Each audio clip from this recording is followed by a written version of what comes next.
अस्सलाम वालेकुम, कैसे हैं आप सब। तो आज हम स्टार्ट करने जा रहे हैं एक्सरसाइज 5B का क्वेश्चन नंबर 5। तो मेरे पास ये बुक 3 है जिसको D3 भी हम बोलते हैं और उसका ये अपडेटेड 7th एडिशन यानी न्यू एडिशन मेरे पास मौजूद है।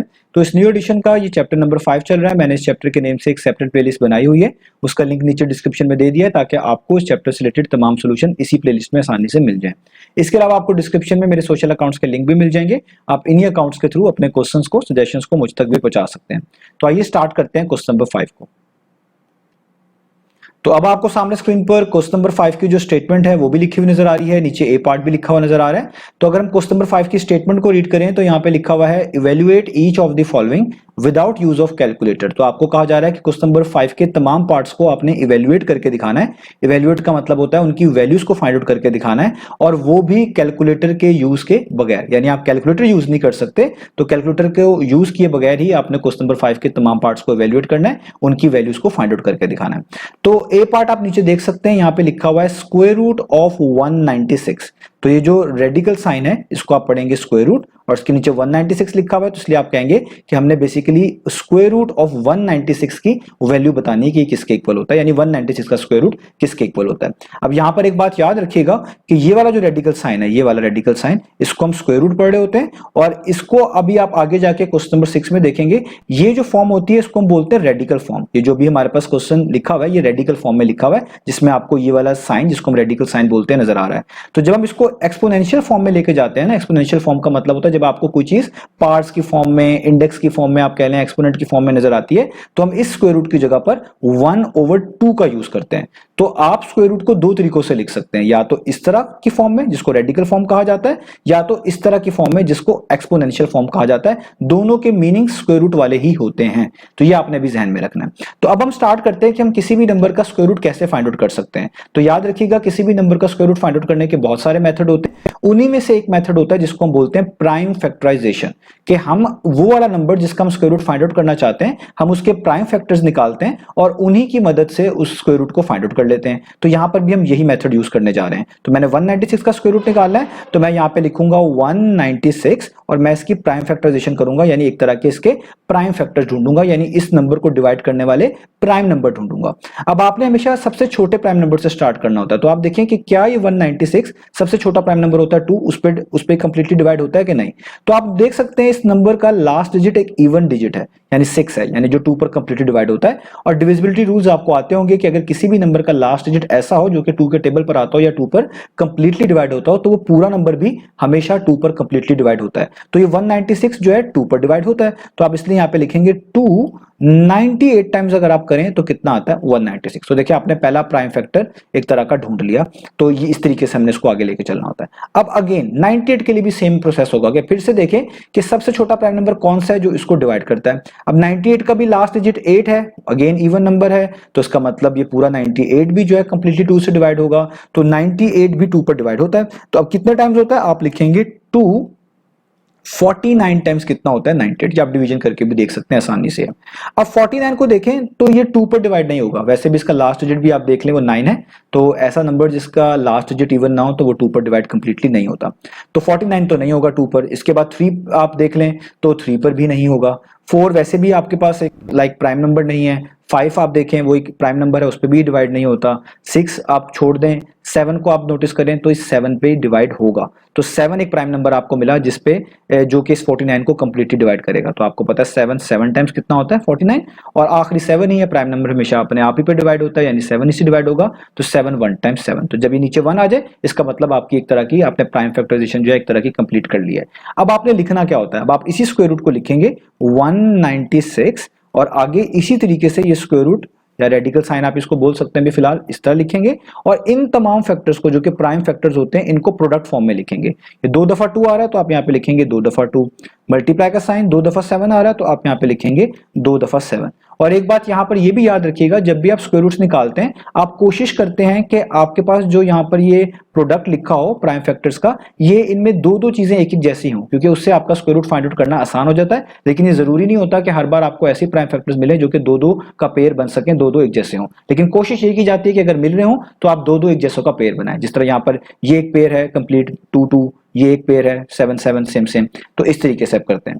अब अगला स्टेप आपके पास क्या होगा, आप देखिए यहाँ पर ये 2 दफा 2 लिखा हुआ है, तो जब भी दो सेम चीजें मल्टीप्लाई हो रही है बिल्कुल सेम होनी चाहिए, तो जिस तरह ये भी 2 है ये भी 2 है, तो आप इनको एक दफा लिखकर, इन दोनों 2 में से किसी भी 2 को सेम ही है एक दफा लिख के इनके ऊपर पार्ट 2 डाल देते हैं। ये ऐसी बात है जैसे मैं आपको कहूं कि x मल्टीप्लाई बाय x क्या होता है, आप बोलेंगे x स्क्वायर, और इसके पीछे भी आप लॉज ही यूज कर रहे होते हैं जो मैं आपको समझा चुका हूं कि जब भी कोई दो चीजें मल्टीप्लाई हो रही हो और उन दोनों चीजों की बेस सेम हो तो उनकी पार्ट्स ऐड होती है। तो जैसे अगर मैं मिसाल के तौर पे x के ऊपर कोई पार्ट नहीं है 1 यूज करूं, यहाँ पे x के ऊपर कोई पार्ट नहीं है 1 यूज करूं, तो आप देखिए दोनों की बेस x है, पार के नीचे जो चीज होती है वो बेस होती है, ये भी बेस ये भी बेस, तो बेस को एक दफा लिखा जाएगा और पार्ट्स को हमेशा ऐड करके लिखा जाएगा 1 + 1 2, तो इसलिए हम यहाँ पर x स्क्वायर लिख रहे होते हैं। तो ये वही लॉ है जो आपको मैंने इस चैप्टर में समझाया है, बस आसानी से ये बता रहा हूं कि जब भी कोई दो चीजें मल्टीप्लाई हो बिल्कुल सेम हो तो आप उनको लिख सकते हैं इस तरह उनके ऊपर स्क्वायर डालकर।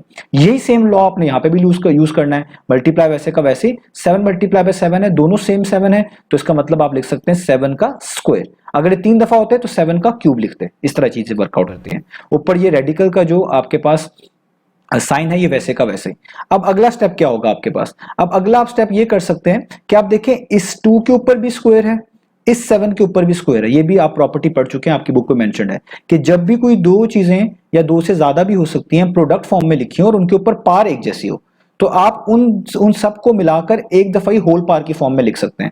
यानी आप रेडिकल साइन यानी स्क्वायर रूट को वैसे लिखें, इस 2 पर भी स्क्वायर है 7 पर भी स्क्वायर है, ये दोनों चीजें मल्टीप्लाई हो रही हैं लाजमी, तो ये चीज आपने देखनी है कि मल्टीप्लाई जरूर हो रही हो, तो आप लिखेंगे 2 मल्टीप्लाई बाय 7 और इन दोनों की जो पार है ना जो कि सेम होगी हमेशा, वो आपके पास यहाँ पर होल पार की सूरत में आ जाएगी। अब यहाँ पर बस इस कंडीशन का ख्याल रखिएगा कि ये आप तभी ऐसा लिख सकते हैं कि जब आपके पास यहाँ पर जो भी टर्म्स लिखी हो, कांस्टेंट लिखी हो, कुछ भी लिखी हो, मल्टीप्लाई हो रहे हो, और दूसरी बात उनके ऊपर जो पावर हो वो सेम हो, जिस तरह 2 के ऊपर भी पार्ट 2 थी, 7 के ऊपर भी पार्ट 2 थी, ये मल्टीप्लाई भी हो रहे थे, तो तब आप इनको एक ही दफा इस तरह राउंड ब्रैकेट्स में लिखकर होल पार की सूरत में लिख सकते हैं।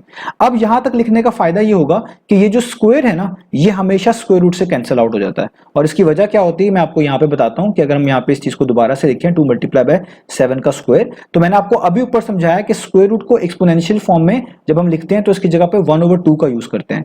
तो अगर आप इस स्क्वायर रूट ये जो लिखा हुआ है इसकी जगह पर आप एक्सपोनेंशियल फॉर्म यूज करें, यानी इस तरह इसकी जगह पे 1/2 लिख दें, रेडिकल साइन ना डालें, तो ये इस तरह लिखा जाएगा। तो इससे होता क्या है कि लॉज आपने पढ़े में कि ये होल पार और ब्रैकेट्स के अंदर लिखी हुई कोई पार हो ये हमेशा आपस में मल्टीप्लाई होती है, तो आप लिखेंगे 2 मल्टीप्लाई बाय 7 का स्क्वायर और ये स्क्वायर मल्टीप्लाई होगा इस 1/2 से, तो 2 से कट जाता है, तो जस्ट 2 × 7 के ऊपर पार 1 बच जाती है। इस पार 1 को लिख ले ना लिखें कोई फर्क नहीं पड़ता, तो इसलिए हम जनरली यही कह देते हैं इस सारे स्टेप को करने से बेहतर है कि हम कह देते हैं कि स्क्वायर रूट से भाई कैंसिल आउट हो जाएगा, और उसकी रीजन ये होती है कि जो स्क्वायर होता है यहाँ पे 1/2 बनता है स्क्वायर रूट का मतलब एक्सपोनेंशियली, तो ये 2 से कैंसिल आउट हो रहा होता है, तो इसलिए हम इसको स्क्वायर रूट से कैंसिल आउट कहने की वजह से इसको कट कर रहे होते हैं। तो यहाँ पे बच जाएगा सिर्फ 2 और 7, और 2 मल्टीप्लाई बाय 7 क्या होता है वो आपको होता है 14, यानी आपने 196 का स्क्वायर रूट निकाल लिया, वो क्या आ गया 14। और 14 का क्या मतलब है, 14 का मतलब यहाँ पर ये लिया जाएगा कि अगर 14 को 14 से मल्टीप्लाई करें तो 196 होता है, क्योंकि किसी नंबर का जब आप स्क्वायर रूट निकालते हैं तो इसका मतलब आप एक ऐसा नंबर ढूंढ रहे होते हैं जिसको अपने आप ही से मल्टीप्लाई करें तो वो नंबर मिल जाए। तो अगर आप 196 का स्क्वायर रूट निकाल रहे हैं तो इसका मतलब एक ऐसा नंबर ढूंढ रहे हैं जिसको अपने आप से मल्टीप्लाई करें तो 196 बने, और वो 14 है क्योंकि 14 टाइम्स 196 होता है। तो उम्मीद है आपको ये चीज समझ आ गई होगी। यहाँ पे हमारा ए पार्ट फिनिश हुआ, अब चलते हैं इसके बी पार्ट की तरफ। तो अब हम स्टार्ट कर लेते हैं पार्ट नंबर बी को। तो पार्ट नंबर बी में लिखा हुआ है क्यूब रूट ऑफ 125, इसको आप पढ़ेंगे क्यूब रूट ऑफ 125। अब यहां पर भी आपने एक चीज को ख्याल रखना है कि ये जो रेडिकल साइन यहां पर बना हुआ है जिसको हम क्यूब रूट पढ़ते हैं, इसको एक्सपोनेंशियल फॉर्म में अगर आपने लिखना होगा ना तो आप इसको लिखेंगे 1/3, यानी ये जो इंडेक्स लिखा होता है इसको हम इंडेक्स भी बोलते हैं, ये यहां पर इस तरह डिनोमिनेटर में लिखा जाता है और ऊपर 1 डाला जाता है। तो आप क्यूब रूट लिख लें, ये रेडिकल फॉर्म है, और आप इस तरह ब्रैकेट्स के अंदर जिसका क्यूब रूट निकालना है उसको यहां पर लिख के उसके ऊपर 1/3 लिख लें, ये इसकी इसी क्यूब रूट की एक्सपोनेंशियल फॉर्म होती है। अब यहां पर भी आपने प्राइम फैक्टराइजेशन ही करनी है यूज, और उसी की मदद से आपने क्यूब रूट निकालना है। तो अब हम यहां पर 125 का क्यूब रूट निकालना चाहते हैं तो हम लिखेंगे 125 और इसको डिवाइड करने वाले प्राइम नंबर ढूंढेंगे, यानी इसके प्राइम फैक्टर्स ढूंढेंगे। तो 125 को कौन सा सबसे पहला प्राइम नंबर डिवाइड करता है, सबसे छोटा प्राइम नंबर डिवाइड करता है? तो 2 तो नहीं करता इसको, 3 भी नहीं करता, तो 5 लाजमी करता है। आपको वैसे भी पता है कि किसी भी नंबर का लास्ट डिजिट 5 हो तो वो लाजमी 5 पर डिवाइड होता है, और 5 एक प्राइम नंबर भी है। तो 5 25 टाइम्स कितना हो जाएगा 125, और 25 आपको पता है अगेन 5 पर डिवाइड होगा 5 टाइम्स, और ये लास्ट वाला 5 भी 5 पर डिवाइड होगा 5 1 टाइम्स। तो अब आप यहाँ पे लिखेंगे cube root of 125 is equal to, यहाँ पे ये क्यूब रूट आप यूज करेंगे, 125 के जो प्राइम फैक्टर्स हैं उनको प्रोडक्ट फॉर्म में लिख देंगे, यानी 5 टाइम्स 5 टाइम्स 5। तो जिस तरह स्क्वायर रूट में मैंने आपको बताया था, हमारी कोशिश ये होती है कि अगर हमारे पास फैक्टर्स लिखे हों तो दो दो का पेयर बनाया जाए, दो दो एक जैसी चीजों का। तो क्यूब रूट में तीन तीन एक जैसी चीजों का पेयर बनाया जाता है। अगर ना बन रहा हो तो इसमें कोई नेसेसरी चीज नहीं है कि वो लाजमी बनेगा ही, ना ही बन रहा होगा तो फिर जो गिवन होता है उसी के लिहाज से उसको सॉल्व करते हैं। तो आप यहाँ पर देखिए तीन आपके पास ऐसे नंबर्स हैं जो कि एक जैसे हैं, 5 5 5। तो जिस तरह मैंने अभी आपको पिछले पार्ट में समझाया, जब भी कोई आपके पास चीज दो दफा लिखी हो एक जैसी हो तो उनपे स्क्वायर आता है। इसी तरीके से अगर कोई चीज तीन दफा लिखी हो और वो मल्टीप्लाई हो रही हो, उनपे क्यूब आ जाएगा। यही सेम लॉ जो कि मैंने आपको पिछले क्वेश्चन में बताता आ रहा हूँ, चैप्टर बताता आ रहा हूँ, कि जब भी कोई टर्म्स मल्टीप्लाई हो, उनकी बेस सेम हो, तो उनकी पार्ट्स ऐड हो जाती हैं। तो आप यहाँ पे देखें 5 के ऊपर कोई पार्ट नहीं है, 1 यूज कर लें, यहाँ पे 1, यहाँ पे 1, इन सब की बेस 5 है और ये मल्टीप्लाई भी हो रही हैं। तो आप इनकी बेस 5 को एक दफा लिखेंगे इस तरीके से, और ये पार्ट्स ऐड हो जाती हैं, 1 + 1 2, 2 + 1 3, जिसको हम 5 का क्यूब भी पढ़ लेते हैं। और आप यूं भी देख सकते हैं तीन चीजें हैं, मल्टीप्लाई हो रही हैं, एक जैसी हैं, तो पार्ट 3 यूज कर लें। तो ऊपर आपके पास ये क्यूब रूट वैसे का वैसे ही, जिस तरह स्क्वायर रूट से कैंसिल आउट हो जाता है, वैसे ही क्यूब रूट से कैंसिल आउट हो जाता है। सेम रीजन जो आपको ये पार्ट में बता चुका हूं। तो यहाँ पर आपके पास 5 यहाँ पर बच जाएगा, क्यूब रूट तो कैंसिल हो गया। इसका मतलब क्यूब रूट ऑफ 125 जो है वो 5 के इक्वल है। और इसका यहाँ पर इसके साथ रिलेशन क्या है, इसका मतलब ये है कि अगर आप 5 को 3 टाइम्स लिखें प्रोडक्ट फॉर्म में, 1 2 3, और इसको प्रोडक्ट फॉर्म में लिखें, तो आपको 125 ही मिलता है। तो क्यूब रूट से हम ऐसे नंबर ढूंढते होते हैं जिसको अपने आप ही से 3 दफा इस तरह लिखा जाए, प्रोडक्ट फॉर्म में मल्टीप्लाई किया जाए, तो वो ये वाला नंबर दे। तो बी पार्ट आपका हो गया, आपका आंसर आ गया 5। अब चलते हैं नेक्स्ट पार्ट की तरफ। तो अब आपको सामने स्क्रीन पर सी पार्ट लिखा हुआ नजर आ रहा है, तो आप इसको पढ़ेंगे 5th रूट ऑफ 1/32। अब जब ये आपके पास रेडिकल साइन नजर आते हैं ना आपको लिखे हुए, तो अगर इधर बाहर कुछ ना लिखा हो आप इसको स्क्वायर रूट पढ़ते हैं। अगर इधर बाहर छोटा सा इंडेक्स के तौर पे 3 लिखा हो आप उसे क्यूब रूट पढ़ते हैं। उसके बाद 4 लिखा हो उसे 4th रूट पढ़ेंगे, 5 लिखा हो 5th रूट पढ़ेंगे। तो इसलिए मैंने इसको पढ़ा कि ये 5th रूट फाइंड आउट करके दिखाना है 1/32 का।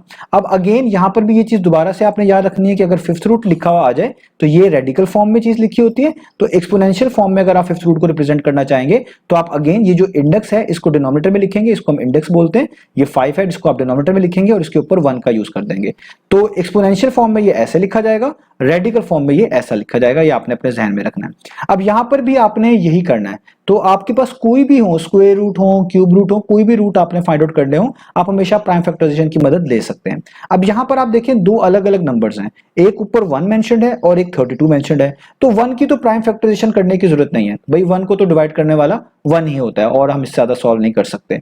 लेकिन जो नंबर की कर सकते हैं उसकी आपने कर देनी है, वो है 32। तो आप 32 के प्राइम फैक्टर जरूर निकालेंगे। तो हम यहाँ पे लिखेंगे 32, और ये बड़ा आसान आपके पास केस है। 32 आपको पता है 2 पर कंप्लीटली डिवाइड होता है, तो 2 पहला प्राइम नंबर है। तो 2 कितने टाइम्स 32 होता है, वो होता है 2 16 टाइम्स। 2 16 टाइम्स कितना होता है 32, और 16 फिर से 2 पर डिवाइड होता है 2 8 टाइम्स, और फिर 8 जो है अगेन 2 पर डिवाइड होता है 2 4 टाइम्स, 4 फिर से 2 पर डिवाइड होता है 2 2 टाइम्स, और लास्ट वाला 2 भी अगेन प्राइम नंबर 2 पर डिवाइड होता है 2 1 टाइम्स। तो देखें आपने यहाँ पर ये सारे प्राइम फैक्टर्स इसके निकाल लिए। अब आप इसको लिखेंगे, कैसे लिखेंगे? अब आप यहाँ पे लिखेंगे 5th रूट, ये मैं 5th रूट डाला, और इसके नीचे जो फ्रैक्शन थी वो थी 1/32 और इक्वल टू का साइन। यहाँ पे अगेन मैं इस तरफ 5th रूट डालूंगा, ये मैंने 5th रूट यहाँ पे लिख लिया, और ये 1 वैसे का वैसे ही रहेगा क्योंकि इसकी जो आपको प्राइम फैक्टराइजेशन करने की जरूरत ही नहीं थी। और 32 के जो आपने प्राइम फैक्टर्स निकाले हैं इनको आप प्रोडक्ट की फॉर्म में लिखेंगे, यानी 2 2 2 2 2, ये सारे 5 टाइम्स हैं, मतलब 5 टाइम्स लिखे हैं 2 यहाँ पर।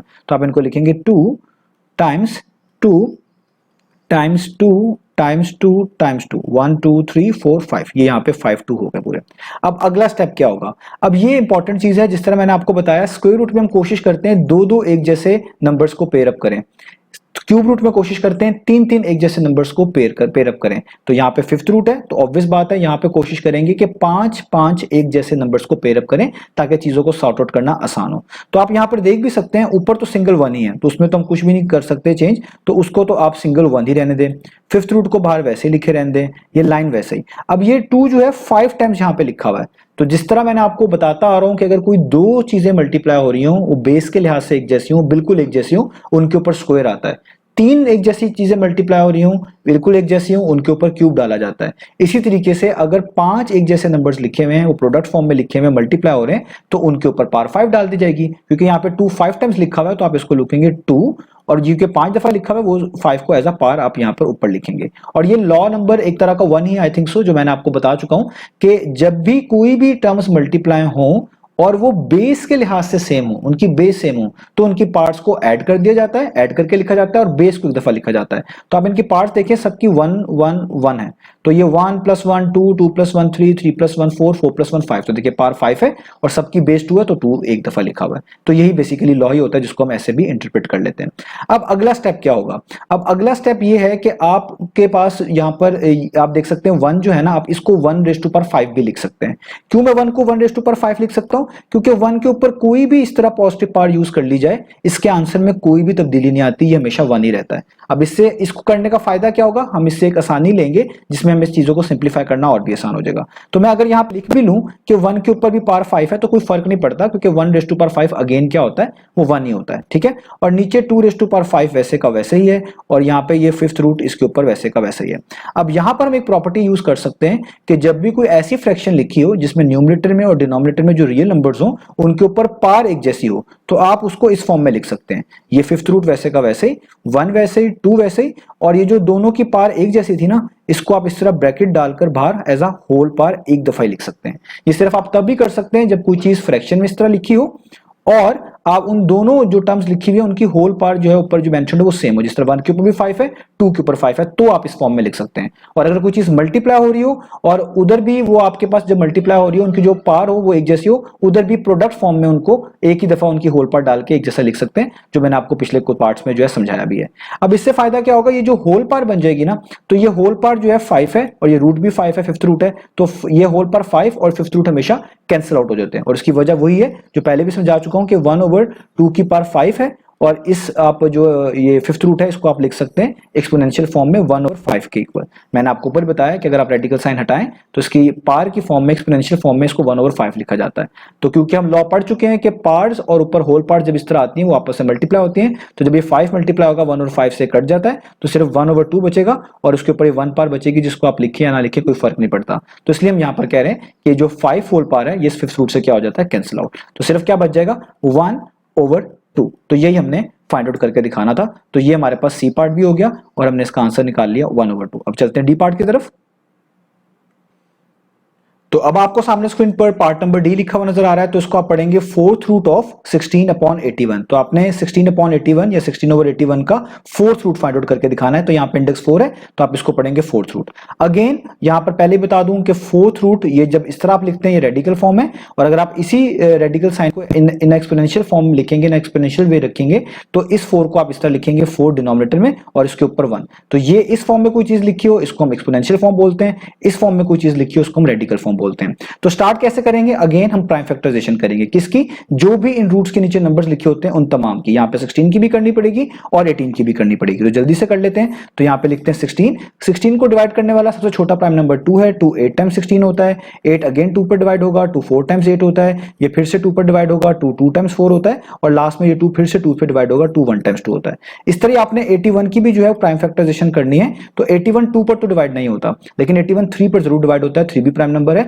तो 3 27 टाइम्स करें तो 81 होता है, 3 9 टाइम्स करें तो 27 होता है, 3 टाइम्स करें तो आपके पास 9 होता है, और 3 1 टाइम्स करें तो आपके पास क्या होता है? 3 होता है। आपने सबकी प्राइम फैक्टराइजेशन कर ली, तो अब आप यहाँ पे लिखेंगे 4th रूट ऊपर 16 और नीचे आपके पास क्या है? 81। अब आप यहाँ पर फिर से लिखेंगे 4th रूट, ये 4th रूट, और 16 के जो प्राइम फैक्टर्स हैं इनको प्रोडक्ट फॉर्म में लिखेंगे। ये 4 दफा 2 है, तो आप यहाँ पे लिख देंगे 1 2 3 4। ये 4 दफा 2 को प्रोडक्ट फॉर्म में लिख दिया, जैसे आपको पिछले पार्ट्स में समझाता आ रहा हूं।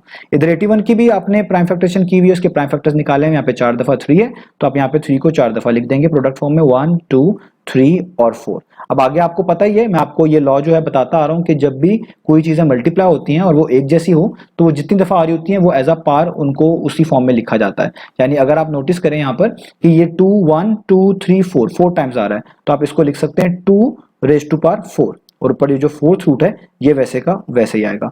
और नीचे आप 3 को देखें, 1 2 3 4, ये भी 4 टाइम्स आ रहा है, तो उसको आप लिखेंगे 3 रेज़ टू पावर 4। और ऐसा क्यों करते हैं? अगेन वही लॉ हमें ये बताता है जो मैंने आपको समझाया है कि जब भी कोई टर्म्स मल्टीप्लाई हो और उनकी बेस सेम हो तो उनकी बेस को एक दफा लिखते हैं और पार्ट्स को ऐड करके लिखते हैं। अब यहाँ पे देखिए ऊपर सारे 2 हैं, इनके ऊपर कोई पार्ट नहीं है, तो अगर आप 1 1 यूज कर लें तो पार्ट्स को ऐड करें तो 1 + 1 2, 2 + 1 3, 3 + 1 4 बनती है।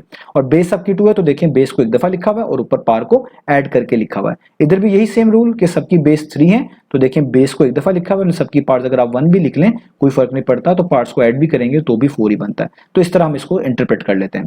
अब अभी आपको मैंने बताया कि जब भी कोई फ्रैक्शन ऐसी लिखी हो जिसमें जो ऊपर टर्म लिखी हुई है और जो नीचे टर्म लिखी हुई है उन दोनों के ऊपर जो पार है वो एक जैसी हो, तो आप उनको इस फॉर्म में लिख सकते हैं। कैसे? आप यहाँ पर फोर्थ रूट को वैसे लिखेंगे, क्योंकि 2 पे भी पार 4 है, 3 पे भी पार 4 है, तो आप 2/3 पहले लिख लेंगे और इनकी जो पार एक जैसी है इसको एज अ होल पार यहाँ पर राउंड ब्रैकेट्स डालकर इधर ऊपर लिखेंगे। तो ये आप सिर्फ तभी कर सकते हैं जब ऊपर नीचे जो टर्म्स लिखी हुई हैं उनके ऊपर पार एक जैसी हो। जिस तरह इन दोनों पे पार 4 है तो इसलिए मैंने इनको राउंड ब्रैकेट्स के अंदर 2/3 लिख लिया और इन दोनों की जो पार थी उसको एक ही दफा होल पार के तौर पे ब्रैकेट्स के बाहर लिख दिया। अब जिस तरह स्क्वायर रूट से कैंसिल होता है, क्यूब रूट से कैंसिल आउट हो जाता है, तो इसी तरीके से 4 फोर्थ रूट से कैंसिल आउट हो जाता है। तो ये 4 इस फोर्थ रूट से क्या हो जाता है? कैंसिल आउट हो जाता है। याद रखिएगा इसको कैंसिल आउट करने के लिए जो भी इस रूट के नीचे चीजें लिखी होंगी उस पर इस तरह होल पार जरूर बना लीजिएगा, तभी उसको करिएगा कैंसिल आउट। तो यहां पर अब आपके पास जब ये कैंसिल हो गया तो क्या बचेगा? 2/3, क्योंकि आपने रेडिकल साइन तो कैंसिल आउट कर लिया। तो ये हमारे पास इस पार्ट का जो है डी पार्ट का जो है आंसर आ गया। तो इस तरीके से जो है हमने इन पार्ट्स को करना था। मैंने कोशिश की है इसमें सारी एक्सप्लेनेशन ऐड कर दूं ताकि आप लोगों के लिए आसानी रहे अगले पार्ट को, अगले क्वेश्चन को करने के लिए। तो उम्मीद है आपको ये तमाम सोल्यूशन समझ आए होंगे। इंशाल्लाह नेक्स्ट वीडियो में मिलेंगे बाकी सोल्यूशंस के साथ।